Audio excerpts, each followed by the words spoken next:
ఇది బాగా గుర్తుపెట్టుకోండి. అందువలన చూడు ఏమండి, బాగా గుర్తుపెట్టాలి. ఆయన్నే గుర్తుపట్టాలి. ఆయన్నే అంటే ఒక నిమిషం అర్థం. ఆయన్నే అంటే సింగులర్.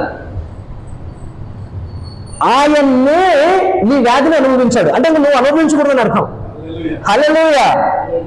ఆయన్నే అంటే అర్థం ఏంటంటే నువ్వు అనుభవించాల్సినటువంటి వ్యాధులను ఇంకా నువ్వు అనుభవించాల్సినటువంటి పని లేదు. అక్కడ ఏకవచనం ఆయన్నే అంటే నువ్వు నేను అనుభవించాల్సినటువంటి పని. ఒకవేళ నువ్వు నేను అనుభవించాల్సినటువంటి ఆవశ్యకత ఉంటే అక్కడ మన గురించి కూడా రాయబడేది, అక్కడ మన గురించి కూడా రాయబడేది. అందుకే బైబిల్లో ప్రతి వర్డ్ జాగ్రత్తగా మనం ఆలోచించగలగాలి. ఎందుకంటే ఆయన్నే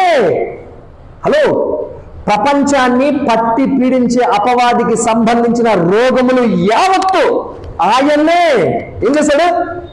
తర్వాత ఆయనే